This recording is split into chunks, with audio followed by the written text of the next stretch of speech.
Hey guys, what's up? It's me, Ronick. How's your day going? I just got up school, so I'm dandy. Anyways, the reason why you're all here is that today's episode is with the podcast leader Danlí Divine. I interviewed him about his childhood and what his life how after being in the Marines it kind of affected him. Warning, I was a dumbass in this interview, so please don't take that out of me. I really was an idiot in this one. But anyways, I hope you enjoy and subscribe, blow that button up. Enjoy. How you Thank, doing? I'm doing good. Thank you, Danlí, for coming on my show. I'm sorry for not seeing your comment for like forever. Which comment? When you like commented on my post said, "Hey, I'm interested in coming on." Oh, nah, you good. I get a lot of messages myself, so it's like if I don't see a notification pop up that somebody says something, chances are I'm probably gonna end up missing it too. So I understand. Yeah, no. Yeah, but anyways, like I said, it's great to have you on. Thank you for allowing me to hear your story and letting it share it to the world. All right, respect. I always start with like, what was your life growing up like from like when you were a child to just what was it like in general? To be honest with you, a lot of that has been blocked out, and there's still things that I'm trying to remember due to the trauma in my life. I guess psychologically, I have put up walls, and I don't really remember a whole lot. Or correction, let me take that back. I remember some things, but I cannot give you like chronological order. The trauma was like too much that if you can't even remember it. Like my life was not so much of straight trauma nonstop. Like I come from a technically two-parent household. Me and my stepfather didn't get along for until probably about a year ago. Um, but there was things that happened in my life to where I had put up walls on that, and with it messed it a chunk of my life. It's taking me a long time to remember. What kind of kid were you like? Started off as a kid that wanted to fit in, which turned into a problem child, which turned into being a protector of other individuals, and that's pretty much how my life has been since.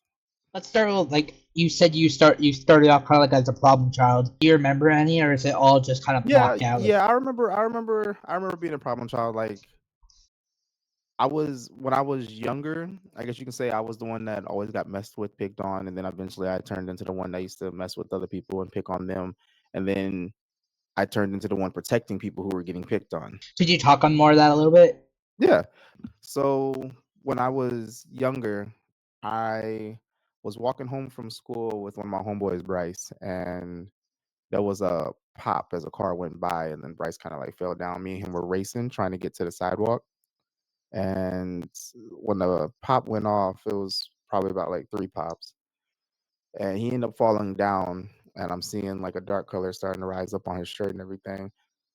Um, Long story short, there I ended up holding him as he passed away from a drive-by shooting. He passed away during that incident. This was in Virginia, down the road from Ivy Gates in Petersburg, Virginia. How old did you say it was, or you guys were? I don't know, 8, probably 9. I guess so. See, that's the difficult thing because I'm like I remember where I was. I don't remember exactly how old I was. It was honestly my sister who was on when I was speaking my truth on my podcast, and she put it into perspective about the age that I was. Because I mean, with me, it took a long time for me to really even talk about it. And with that, the psychologist, she was sitting here trying to ask me these questions as well. I I remember where we were. I don't remember exactly how old I was at that time. Because in all honesty, even now, I don't keep track of how old I am. And you were talking about a psychiatrist, like it was even hard for them. Like, what's your experience with psychiatrists in general? Like, I assume you went to therapy after this, the I trauma did you not go endured. to I did not go to therapy after that. I actually never told anybody about that. I didn't tell my mom about it when I had came home. Like the ambulance and everything, it came. Cars pulled over onto the side of the road. I got up and I ran. Why'd you run?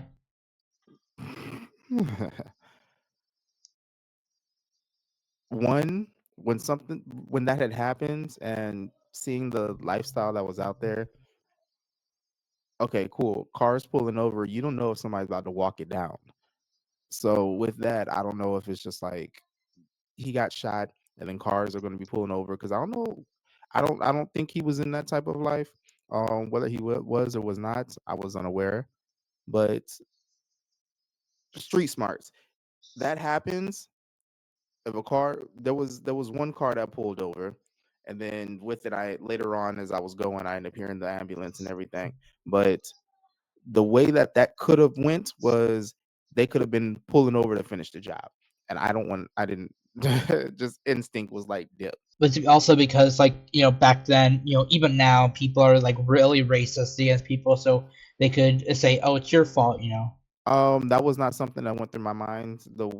That area that we were living in at that time, it wasn't so much of a racist situation. There was gang violence and things like that. So it was more along the lines of you don't know what's about to crack off, what's about to happen.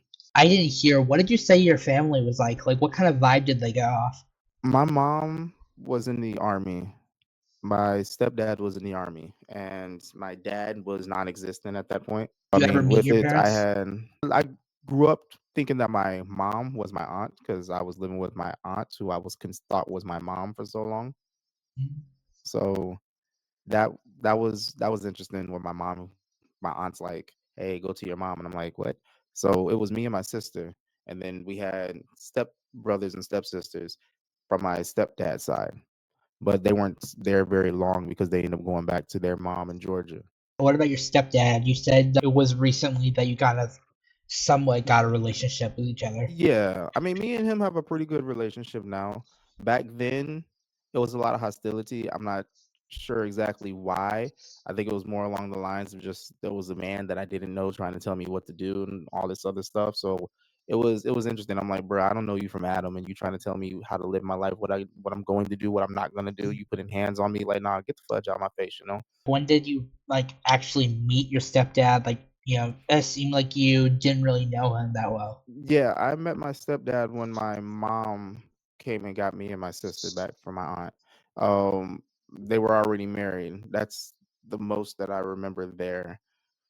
So that was like what, elementary, getting close to middle school, and it was just it was weird because it's like, all right, cool. So this is my mom, and I don't know who the heck you are, but you trying to act like you my dad and you ain't my dad. We all have gone through the teen phase. You know how defiant you are, where it's like I'm gonna do my own thing. It was pretty much like that feeling, but I wasn't a teen yet, so it only got worse as I became a teen. So I'm gonna guess and say probably around like what, 10, I think. I'm guessing. Don't quote me on that. Besides the trauma that you went through, would you say you had a good childhood, bad childhood?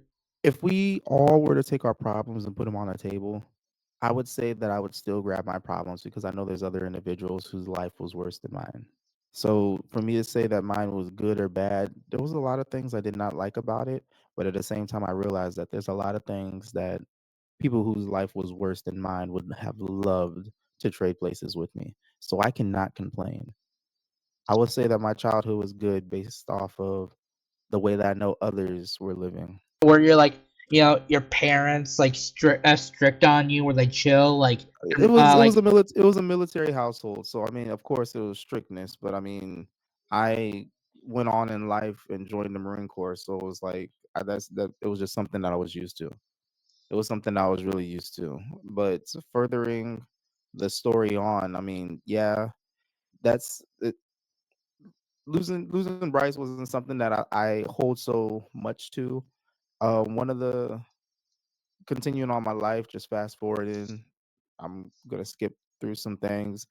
Being in the military, joining the Marine Corps, did 2 tours of Afghanistan.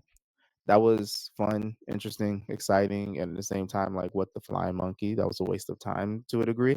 When I look back on it, just because of the fact that when you start understanding how the politics of the government and everything work, you're like, why? I was married at one point. When I was married, I ended up finding out some things. That's also when I had got diagnosed with PTSD and depression. Um, found out that the wife cheated because I got called into BAS and they were like, "Hey, you got chlamydia." I was like, "How the fuck that happened?" That was interesting to find out. Then during that same time, like I said, I got diagnosed with PTSD and depression. Everybody who was around me pretty much completely deserted me and ran to her because I guess whenever a divorce is going on, it's automatically the man's fault. So that was interesting. I'm going through a mental crisis all alone while at the same time being looked at as if I'm the bad person, which granted, I did some things and she did some things, but I never really spoke on my side of the story and nobody heard my side of the story. I saw there was a girl in your profile. Who is she? Oh, hold on, babe, come here. He's got a question for you about how we met. Because you know what I'm gonna say. Hi, nice to meet you. Hey. Hey. Ew, is that what my voice sounds like? Anyways, hi. Hi. So, like, as I was asking your boyfriend, how did you guys meet in the first place? I met him while he was working, actually. He was a security guard at a club we went to. It was my friend's birthday party and got a little wasted. How long have you been dating for? Ooh, that's aging myself. It's almost been 9 years. How do you think your relationship has been so far? Oh, it's better now. It's better now. It's better now. We had some young, dumb hiccups. That's what I'm gonna call it. Young and dumb. All right. That was basically it. Sorry to make you come in. It No, it's all good. was nice to meet you.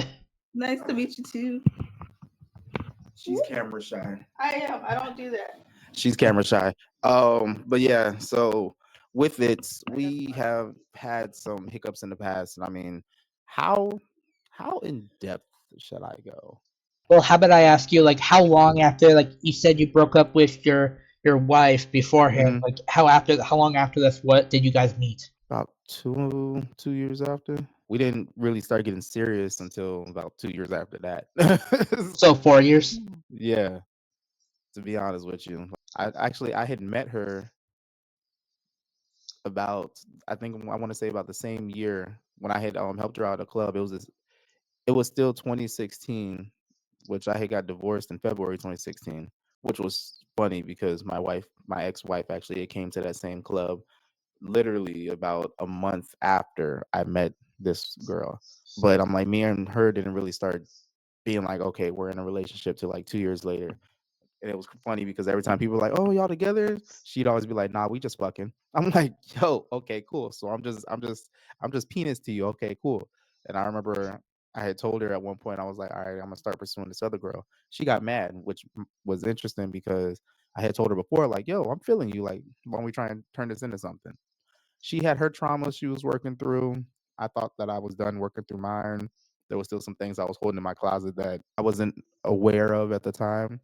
But as our relationship started growing and actually going, we started realizing a lot of things that we needed to work on. It led to some issues that I'm grateful that those things happened, even though it freaking sucked. But it also made us stronger and showed us that we're not as bad as other people. Going back to going back to like your friend, how he died. How did that affect your life later in life? For a while, it made me kind of like shut down and be like, well, dang, were they looking for me? In my head, it was more of like was this a deliberate thing? I used to blame myself for a long time because, like I said, me and him were racing to the crosswalk. And I was like, dang, if I was running faster, would it have been me that got hit? You know? Um, were they actually looking for him? Were they looking for somebody else? Were they looking for me? So, I mean, for a little while, I was actually living in fear. And while at the same time beating myself up. I think it was when I actually moved to Hawaii when I started to kind of come out my shell and all that and really just be like, okay, cool. Anger and rage was starting to build up and then I started turning into a teenager. So now the hormones are going and I'm fighting everybody. um, So you're really angry all the time. and that's the thing though, like I didn't know that I was angry because I was always smiling. I was always like the goofy kid, but I was always the one that was getting in fights. And I mean, I don't want to say that it was other people trying to fight me, which is what it felt like, but I was always the one that was like, bet what that whatever. And eventually I got to a point where I was like, it felt like a Tekken tag team tournament. Every time you win a fight, you got somebody else like, oh, you can fight? Cool, let's fight. So it was like every day I'd be getting like 2, 3 fights. And I eventually got tired of it. I got expelled in like my freshman year, and then got expelled again my senior year, which caused me to go to a school outside the state, which is how I ended up in North Carolina again. Did your whole family have to move after that, or was it Oh just like no, you? it was just me, but at that time as well, like my stepdad pretty much told me like I'm the reason why him and my mom are going to be getting a divorce, and I was like, yo, what? I was like, well, damn, if that's the case, I was like, I gotta go anyway, so I was like, why don't I just go ahead and leave, and y'all can try and work it out. But so they actually that worked. I left the state. Their relationship stayed together, and so I mean, everything that happens in life happens for a reason. And I mean, everything is a lesson or a blessing. And I mean, with me, where I'm at the point in my life now where everything that happens, I look for the positive in it. I'm not going to sit here and dwell on the negative things, you know? But what was that North Carolina school like? Was it like a boarding school? That was a culture shock. It was a big culture shock. How so? Being in Hawaii, it was like I was so used to fighting. Like if you look at somebody for more than 3 seconds, they like hokas, you like beef. Like you about to scrap, you about to fight, you know. So in North Carolina, it wasn't that mentality. Everybody was a lot more happier. Everybody was friendly. They were all like, "Oh, hey, hi, how you doing?" So with me, I'm kind of standoffish, like, "Yo, what the you looking at?" And they're just like, you good? I'm like, what, you got a problem? So now it's like I'm initiating some stuff that I probably shouldn't be initiating just because somebody's being kind and like trying to welcome me soft and warm and all that. And I'm over here thinking that there's an issue. So I'm over there pressing them. And then it took a while. I mean, it was interesting hearing people be like, "Oh, you're from Hawaii? What y'all do? Drive-bys with coconuts?" Oh, I'm like, you stupid? What the heck? Next thing you know, we got an altercation. Or they just like, oh, does everybody live on little grass shacks? I'm like, so you saying that we a third world country? Now we have an altercation. Like, I mean, that's how I was. It was bad. I was always had a reason to hit somebody. After, let's say after high school, what was your life like after that? A lot of unlearning and relearning. I felt that the way that I had to really observe and see how things were because the way that I was, I probably would not be here right now. I kind of reverted back to being an introvert, and I was always observing and seeing how things were, trying to find my place in the world. I ultimately ended up losing myself because of the fact that I was, I guess you can say, wanted to fit in on a normal way.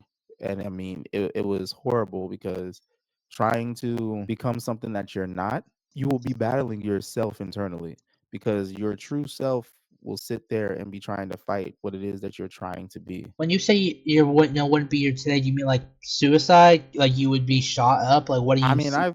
I've had suicide attempts in the past, and clearly I'm still here, so I fucking failed. Sorry, I got a dark sense of humor, but what I mean by that is, yeah, I probably would have got unalived on the street somewhere. Can I ask you like, what was that? Like, how did that go? I've done one where I literally had a weapon and tried to pull the trigger and the weapon fucking jammed. Like how the fuck? Like I'm a Marine. I clean my shit. I don't understand how that happened.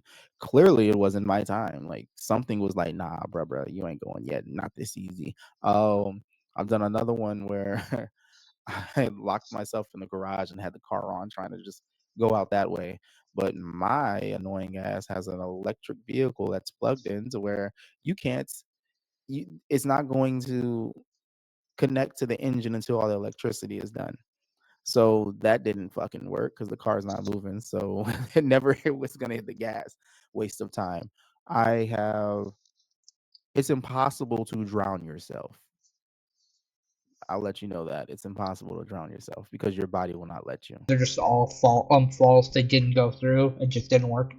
Yeah, yeah. The trying to drown myself one, that's how I learned that you can't drown yourself unless you, even if you were to like tie something onto yourself and go into a lake, your body's going to be trying to come back up for air. So I mean, if you're doing it and there's nothing to actually hold you down, it's going to be impossible because you're going to remove yourself. You said you did the Marines. You kind of Yes. like your mom was in the Marines. Was that the No, my reason why mom was you in the joined? army. My mom was in the army. I Oh, joined I'm the Marine sorry. Corps because I didn't want to do army. So for any of the army individuals out there, you're gonna laugh if y'all listen to this, but army stands for Ain't Real Marines Yet, ARMY. And with it, I've always been drawn to do the hardest and toughest of things. I didn't know about SEAL teams at that time, which is the reason why I went to the Marines. Because I Actually, me and probably my should have did uncle, SEALs. he's in the Marines. I Oh, he's mean, in the Marine. he's in the army. Oh, in the army. Oh, yeah. We're just gonna sit here and make jokes back and forth nonstop, and then probably build rapport talking about pastimes. So we have like a friendly. I wouldn't even call it hatred. We have a friendly banter to one another. What motivated you to enlist? Ultimately, I would have to say that I wanted to be the man in the family.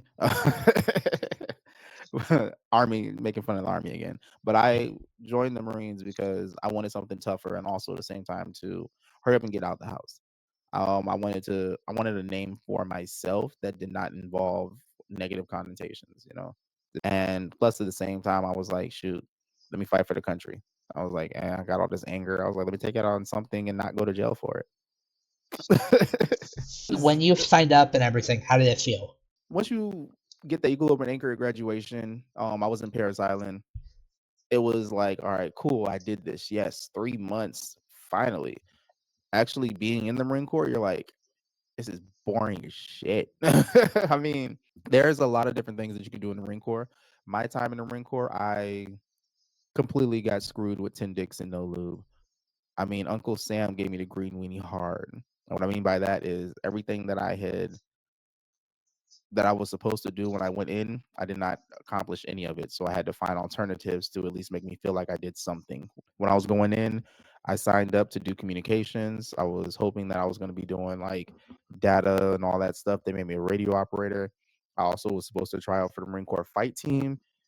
When I hit my first duty station, my gunny was like, "You don't even know your job. Why am I going to send you to do something you want to do when you don't know how to do what you're supposed to do?" So I did the one thing that anybody who in the military will know not to do. If y'all been in for a little bit and anybody going into the military, heed these words. Whenever you learn your job, don't learn it too well because then you're not going to be able to do anything but that job. And that's where I messed up. I learned my job too well to the point where they would not let me do anything else because I needed to train all the other Marines on how to do the job. So I wasn't able to go to the Marine Corps fight team because of the fact that I had to train all the other Marines.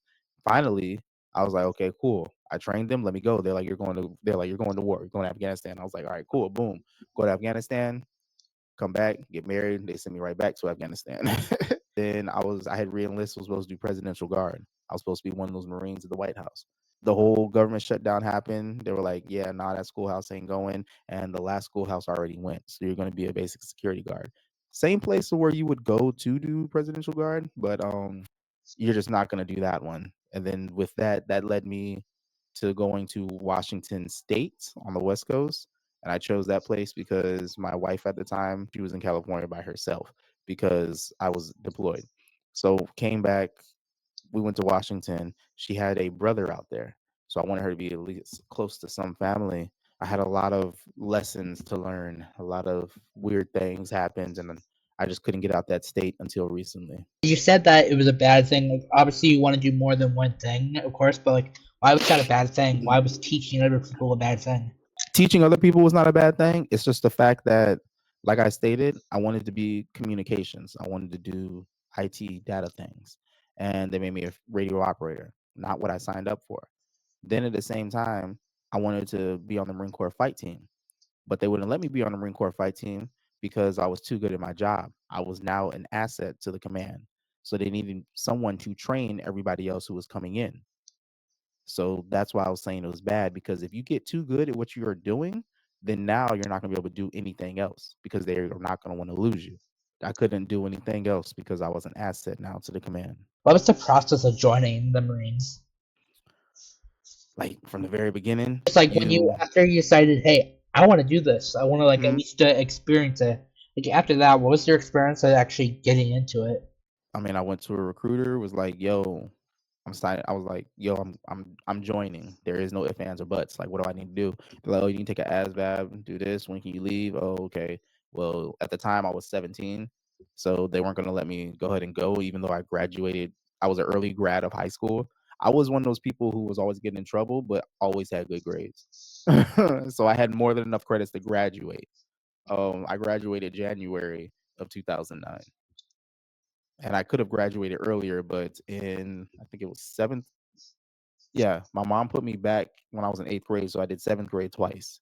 So I mean, I could have graduated in 2008, but yeah, I was a bad kid. I was. Oh, I can't even say I was bad. I was misunderstood. And that's what I'm gonna say. I was misunderstood. Were your parents like, not to, make you sound bad, but were your parents disappointed Yeah, or? my mom. I'm definitely gonna. My mom is the reason why I feel that I had abandonment issues, and also how I got diagnosed with depression. Because when I got expelled my freshman year, that made the news. Having a firearm at school, and my mom was working for the government. She almost lost her job, and that's when she said she was disappointed in me. That shit hit hard, hurt. I mean, when you have your mom, someone that you look up to, someone that you really care about, and they say, "I'm disappointed in you," that made my heart stop, and I was just like, "Dang!" It was from that point on where it was like I was dang near like principal's list the rest of the school. But I mean, I still that's when I really got heavy into like boxing, Muay Thai, MMA, and that was my outlet. And that's the reason why I eventually got to a point where it was like some people would be like, "Oh, you got beat up and all that stuff," because I wouldn't fight back. Like people would be wanting to fight me, and it's like I train like every day, sometimes twice a day, and I worked out like 3 times a day. I would walk everywhere. I was in tip top shape, 160 pounds pure muscle, about 3% body fat. You hit me like it was hard for you to hurt me. I mean, unless you were like a Hawaiian or Samoan, and those are the ones I was usually fighting. Those dudes are like ogres. They got layers. You hit them, they're like, ha ha ha. So I mean, now at this point, I'm like, my ego is so big. I get in a fight, I'm like, you ain't gonna hurt me. Like my whole life, I've been fighting people 3 times your size. Like, what's good? That was how I really calmed down by training and fighting like in competitions. So that kept me grounded. And then eventually people started catching wind that I actually fight, that I fight, not just like fight in the street. And then now it was like a lot of people were just like, "Oh, what's good?" Da, da, da." The whole mode switched up, but it's still it's been happening for so long that in my head I'm still just like, "Nah, what's up? Like, something's up with y'all. Y'all trying to get close to me for what? Like, what y'all want from me?" Type deal, you know. So I still had that kind of mentality of like, don't trust these motherfuckers. You were in the Marines. You went to war. Like, how long was that all? My first tour was like 9 months. Second tour was like 8 months. So what is that? 17 months altogether. What was the war in like Afghanistan like? My first tour was pretty much a cakewalk. I was damn near a fobbit. Like we didn't really do anything. I was attached to HIMARS, high mobility artillery rocket systems. Those are the ones that have GPS guided missiles. So I mean, we literally put warheads on foreheads. You hit somebody in the head, and their whole body explode. Fucking crazy. Oh, so I mean, we did call a lot of fire missions on my first tour. My second tour was I was able to get out more, and at one point I got attached to a a grunt unit. No, they weren't really. They were artillery, but they were operating as grunts. They were boots on the ground, doing patrols, all that stuff. And I mean, that's when I was like down in patrol bases and things like that. We got small arms fire, RPGs, indirect fires, mortar rounds, and all that stuff. Kids doing stupid shit trying to get whacked outside the freaking berm. But yeah, I mean, my second tour was the one where it wasn't like how you would see in these action movies, but it was definitely you're getting contact, having rounds whiz past your head, or wondering if we lost a Marine because we got mortar attacked or RPGs flying over the base type deal, you know?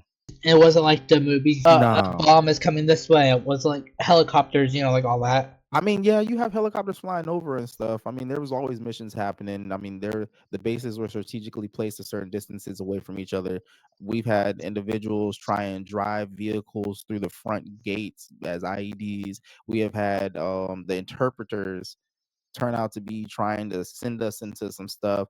We've had Georgians pointing weapons at us. We've had the movies the movies overly exaggerate things. I mean, granted, there are situations like that that do happen, but it doesn't look like that. It's not as glorified as they make it seem. It's not that entertaining, I should say.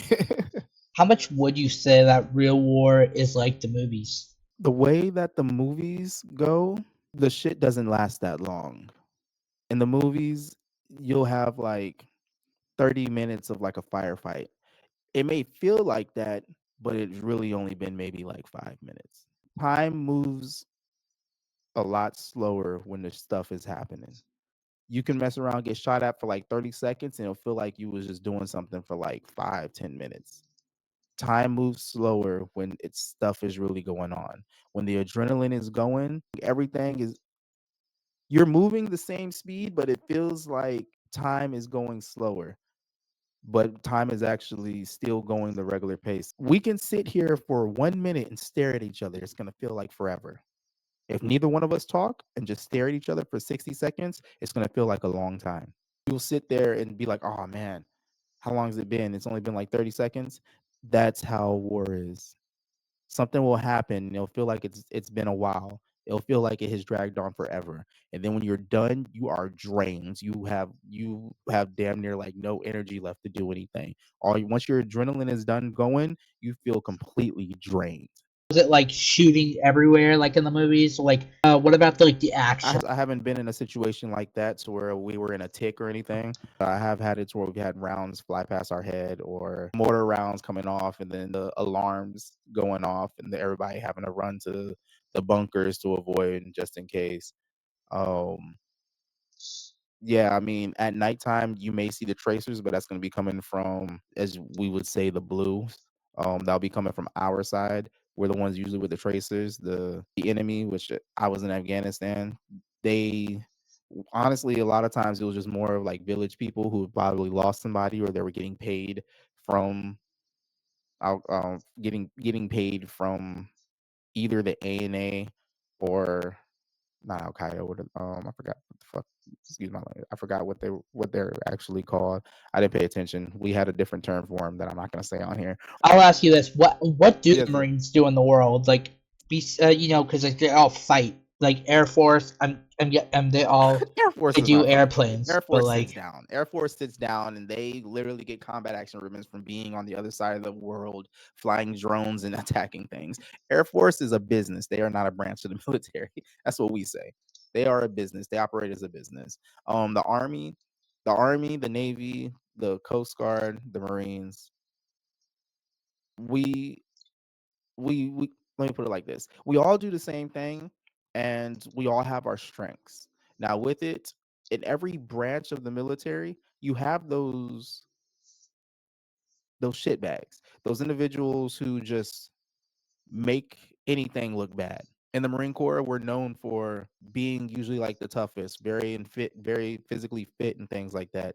And you may end up having some Marines who are just very out of shape or cannot do can barely do or cannot do the bare minimum of what is expected of us. And I mean there's people like that in every branch. But what do we do? The Marines are known for being the first ones in the fights and the last ones out of the fight. do you think like it's more of a sissy? Because you said you were just laughed at the Air Force, which that was kind of funny. What my mom did in the army, she dealt with a lot of dead bodies. My mom was she was from what I understand, she was the one that helps collect unalived individuals, identify them, and get them ready for their families to see. So I mean, with her, she's a little traumatized. My mom's got PTSD from stuff that she's seen. If I'm not mistaken, there was a helicopter that went down in Hawaii, and she had to clean up one of her friends that she had served with. I can't say that what my mom did in the military was a sissy job. All jobs are important. All jobs are important. They all play a part. I mean, it's not like you're out here working at a gas station, not doing there's no point on that. There's no progression or anything, and you're not doing anything that is helping anybody besides the customers that come in getting some food or a drink or some cigarettes. I mean, when it comes down to the military, every single job serves a purpose, a function for the whole branch of that service to operate. So I cannot say that any job in the military is pointless. I mean, yeah, you might get made fun of and joked on because you're doing that job, but they all have essential purposes. Well, time in war and like your time in the Marines, have you made Mhm. friends with your comrades? Yes, I have. I still keep in touch with a couple of them, and I mean, in all honesty, there's a lot of individuals who I've never met, but due to the fact that we both served in the Marine Corps, we click like this, like real fast. So I mean, the Marine Corps is a brotherhood.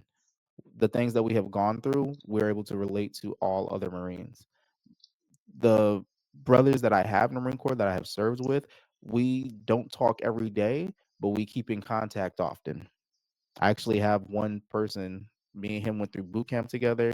We went through our schoolhouse together, and we were stationed together in California. He's actually now about an hour and a half down the road from me. I watched his daughter grow up from when she was born all the way to now. She's a teenager. How old is she? Like 16, 17? She's like 14.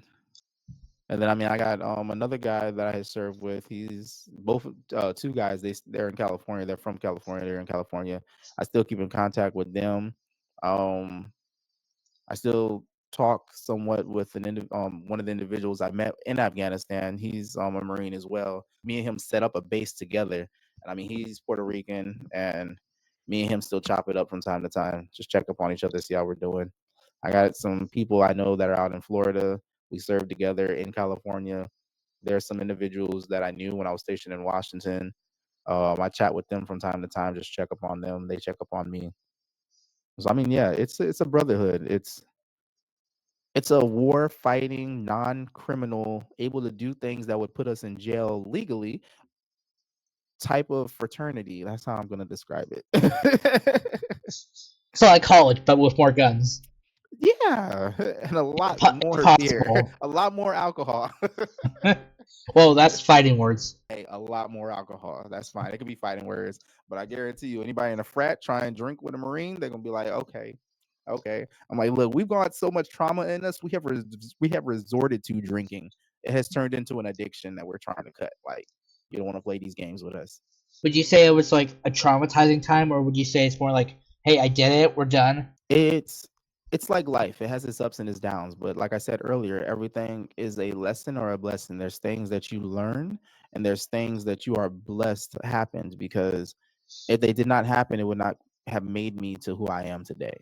And who I am today would not have been possible without those things happening. And the life that I have today, I would not have if I was not where I needed to be. One thing that they always say in the Marine Corps is the Marine Corps will send you where they need you. And obviously, where the Marine Corps needed me played a big part in everything that I have now. They definitely helped me in a way that I did not realize at the time. Looking back at it, I would not change anything, because then that means I would be changing who I am today.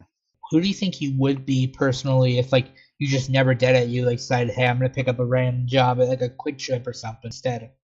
If I did not join the Marines, I honestly can't say. I don't know. I do not know, because I had made up my mind when I was younger that I was going to join the Marine Corps. I say probably when I was like 13. But if I never said I was going to join the Marines at 13, I probably would, at this point where I am now, I would most likely end up having a gym teaching Muay Thai. I would have a gym teaching Muay Thai. What's a Muay Thai? Muay Thai is a martial art. It's a Thai boxing martial art. The art of eight limbs. I've been training and fighting in that for some years now. I love it. I love it. I love it. I love it. I don't know. It's something about, in a non-masochist way, hitting people and getting hit. I'm not trying to sound like a masochist or say this, but it's a good way of, that's that's a way that I reach my mindfulness. That's how I stay in a level space in my head, by training and fighting. That keeps me grounded. Going back to like you said, you were talking about like the differences between movies and like actual war. Was Afghanistan like a good place, or was it like a complete shambles? Mm, What do you mean by complete shambles? The places that we were, if I compare it to America, I would say poor. So I mean, if that's what you mean by shambles, sure. However, those motherfuckers are smart as heck. They are very able to do things. Like find ways to get things done with nothing. I mean, at one point they were making explosive they were making improvised explosive devices using a water bottle, thin thin copper wire that was undetectable with the metal detectors, and connecting those to a mixture of fertilizer and some other things that they used as an explosive to make bombs. That's how they were blowing us up with daisy chains. Yeah, they're very flexible on getting. They're very adaptable. There we go. That's the word I'm looking for. They're very adaptable, and I mean they have found ways to grow things in the middle of a desert. They have found ways to do things that we have machines for. So I mean they're very intelligent, and yeah, the things that if you were to talk to them, they'd probably say that we are stupid. Sup, y'all? How's your day going? My name's Ronick. You probably know that. Anyways, if you love my stuff, which I bet you do, how do you go check out my other stuff? Down in the description, I have the link to my other channel, Ronick1012 underscore. And that's where I post all of my shorts and like my short films that I make mainly for school, but some just for me. If you want to check that out, please do. I hope to see you there. Later, Gator. They're very smart. They find ways to make things out of things that we would consider trash. I mean, there's times where you might be like riding down the road and you'll end up seeing like a discolored patch of earth, and they might have marked an IED with like a trash bag or something, to where it's like they know it. You got to know what to look for, and I mean that's one of the things. Like people who have been in situations, done convoys and stuff, them driving down the road and they see like a trash bag on the side of the road, that might freak them out a little bit to where they end up swerving, getting out of the way, or either like the whole fireworks situation. For me, regular fireworks don't really bother me. It's the mortar round fireworks that get me. The ones that do that scream and I don't do well with that. And then when the loud boom that shakes the house, that right there will mess with me a little bit. So I mean, there's things that leave psychological effects on you due to war. Are they fighting like when you say they have like impressive stuff and they're like intelligent? Are they fighting against you or kind of with you? They're fighting against you. They're My bad. I'm sorry. That was a stupid question. yeah. I was there's no such thing as a stupid question. It's always good Oh, to trust me, there ask is. questions. But I don't think so, because you may think it's a stupid question, but it may be something that somebody's never really thought of. So I mean, you asking me, were they fighting with me or against me? I mean, I don't know, because when we go over there, we're automatically thinking that anybody who's running towards us or anything like that is an enemy. So there's been times to where we've almost smoked children, almost unalive children, because they're running up with the weapon. But come to find out that they're trying to bring that weapon to us that they found in their parents' house or something like that. So I mean, you cannot always go over thinking everybody is the enemy. So again, that's not a dumb question, because sometimes they may be trying to help you. We've had an individual come to us trying to inform us that one of the ANA, the Afghan nationals, has a cousin that is Taliban. And so with that, I remember one time I walked out the park and I look up and this dude's on top of the freaking hexcons with a phone. So I ended up running, letting my staff sergeant know. It was like, yo, we got one of the I can't say that. I'm like, we got one of the ANA on top of the hexcon. My staff sergeant comes out, was like, keep eyes on him. We point looking at him down with the RCO, just scoping him out, just watching, like, do something, do something. I'm waiting for you to do something. So I mean, you have some people who are supposed to be on your team, supposed to be on your side, who are actually on the enemy side. like you said, there could be some people like who were on who like are on the traitor side? Or do you have any stories like that? My first tour, we were on PP Wolfpack, and that we had a we there was a post, but there was one situation where we ended up hearing some gunshots. We're like, yo, that was way too close. What the fudge? So we run out, and our staff sergeant's standing over one of the A&A. The A&A, I guess they pulled his pistol out on the staff sergeant. Staff sergeant, pop, pop, took him out right then and there. A&A is Afghan National Army. They are pretty much like the Afghan police, I guess best way to equivalent. And that dude was acting like he was going to, or was going to shoot the staff sergeant, and staff sergeant killed him first. This is inside the wire. So I mean, that just goes to show, like, you can't really trust anybody. You can't trust anybody. I've had a situation where we're getting shot at, and one of the Marines freezes up completely. I'm like, you freeze up, you can get a lot of people killed. Like, you, we all have a role to play, and if you're not playing your role, that can lead to a lot of issues. Just because you got the title of Marine does not mean that you're actually going to be able to make it as a Marine. When you are in those stressful situations, anything can happen that can cause somebody to flip. What I mean by flip would mean freeze up, lose their mind, spaz out, or completely want to leave. You got to keep your head on a swivel. You got to pay attention, and you got to constantly be scanning to understand the signs that will tell you what is going on in somebody's mind. If you had the chance, would you go back? Like A in World new War war, Three. a new war, and I know everything that I know now. No, Yeah, I would like not go back. you wouldn't. I would not go back right now due to the fact that a lot of people are going to die. A lot of people in the military right now, American military, are going to die. I say that because they're not getting the proper training. Everything has gotten so relaxed for so long that when wartime comes, in a way that everybody feels that they're entitled and privileged, the shit that needs to get done is not going to excuse my language, is not going to get done. People do not have that camaraderie anymore to where they're looking out for their brothers and sisters to the left and the right of them. So many people are so selfish. They're going to do what they feel they need to do to survive. They're not going to think of the everybody as a whole, which means that you're not gonna know if the people to your left and right of you are actually have your best interests in mind. There's so many people, due to the promotion boom that happened in Iraq and Afghanistan, so many people losing their lives. There's a lot of people in leadership positions who have no leadership skills. They're going to lead people to their deaths. So to answer that question, no, I would not go back right now if a war were to crack off. Do you have any important mentors or leaders that you had in your life? Yes. I really looked up to my senior drill instructor, Staff Sergeant Holiday. That man, he doesn't he doesn't he doesn't know how he impacted my life. I thank him for that. And I also got to say that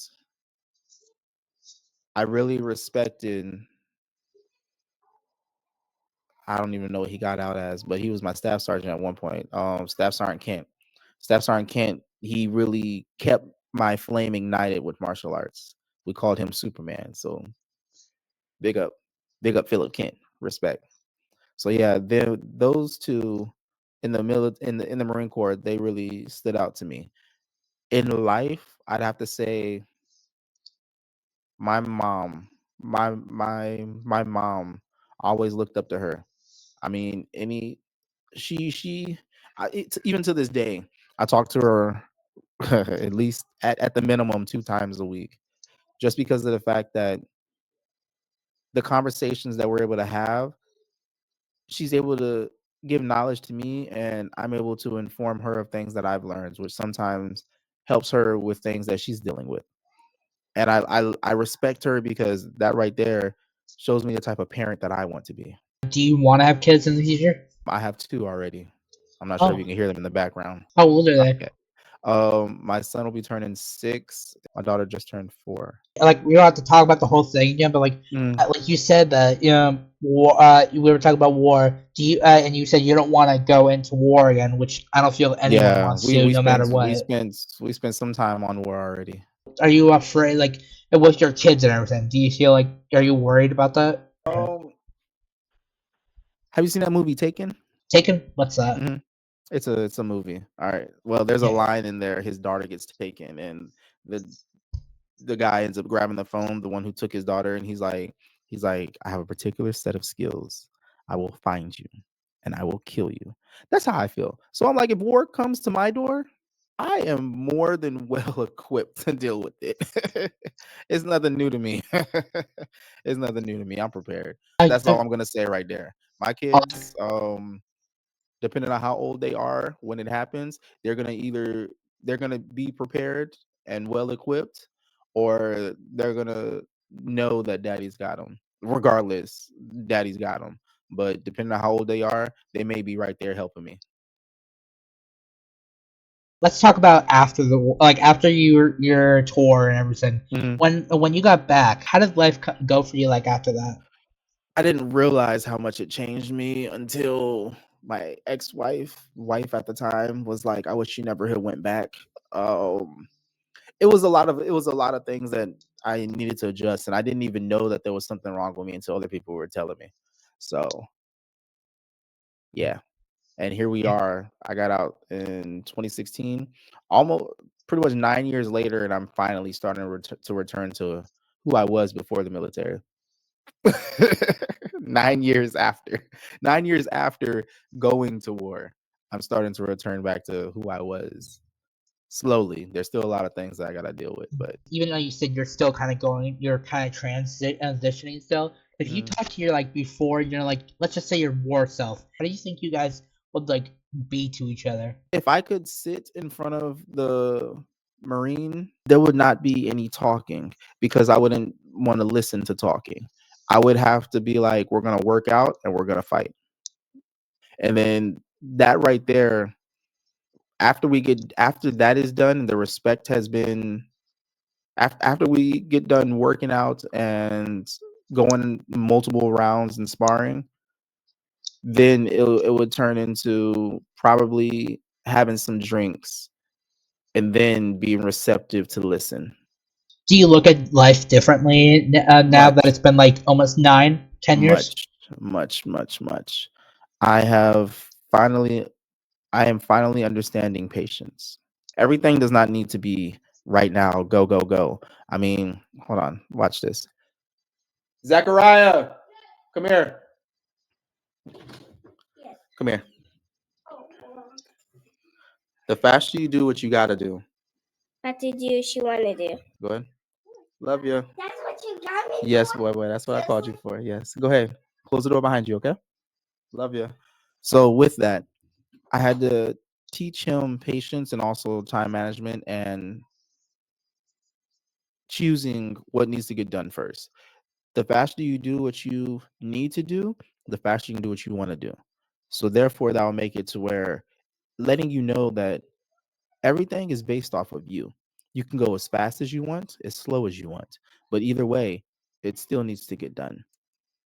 Now, there are some times where people are going to be trying to rush you to do things.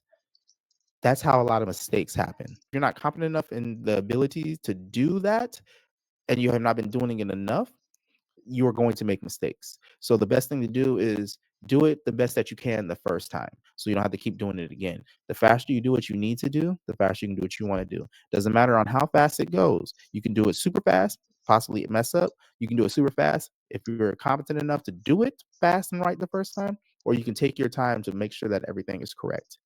Then you can do what you want to do. Patience is key. A lot of times we make mistakes because we're trying to rush through or we did not think something through properly. In the military, we had ORM, operational risk management. We go through the proper steps of thinking what can happen, how it can happen, have plans for those things. So that way, anything that can go wrong will go wrong, but at least you are aware of what it is. So where you have a contingency plan to make sure that it still gets done correctly. Is there any misconceptions that you wish people knew about you, or about what you went through? I am just a soul whose intentions are good. Oh Lord, please don't let me be misunderstood. That's a song. Um, in all honesty, I that sums me that right there sums it up. I mean, there's a lot of times where people think something of me without getting to know me, and then when they get to know me, they end up telling me like, "Oh, I thought you were gonna be like this, but you know, you're pretty dope," or "I thought you was gonna be like this and then," or "I heard that you were like this and you don't seem to be like that." Whatever people have in their reality, you can't change. They're gonna have to change that themselves. So when it comes down to whatever people think of me, and this is something I had to learn over time, because for a long time I used to try and defend myself, and then I would play into exactly what people were saying. So when you sit there trying to defend yourself against slander, smear campaigns, and people saying things about you, you're honestly coming out of your character and becoming exactly what they're trying to portray you as. You have to learn to kill, I want to say kill the ego, put the ego aside, put that pride aside, and just keep doing what you know best, which is being you. And then all the lies and everything will be brought to the light. And therefore now the people who are saying that you are a certain type of way because of the fact that you are not, then now their character is going to be under question. Their integrity is going to be in question because the things that they're saying does not line up with what everybody else is seeing. Do not go and feel the need to defend yourself. Let people's reality be what their reality is, because only they can change their reality. Let them change their reality. Live in your reality. For example, your reality and my reality are not the same. The things that you go through in life, I don't go through. So I don't know anything about that. Same with you know nothing about my life. So that is your reality and I have my reality. But right now we are sharing a reality. So now I can only base the things that I know about you off of the interaction I've had with you. I'll let you be because I it's been like over an hour and a half and I don't want to give up any more of your time. But I was gonna say if you have any other stories you want to and like if you want to Mhm. come back on, I would love to have back on. Okay. Yeah, Yeah, I definitely could because I do have some more stories I could tell you. I've got some more things I could tell you. Like waking up and finding your roommate hanging off the fucking pole in the barracks. That's interesting. But yeah, I've got stories. I've got a couple more, not like anything crazy. you get 15 seconds to share anything out. Company, social, just go. I mean, with it, you can, if you want to listen to everything that I have, you can find me on divinetime.blog. I'm also going to email Ronick my pretty much equivalent to a link tree that has everywhere that you can find me, including my email, to where if you want to reach out to me to speak your truth.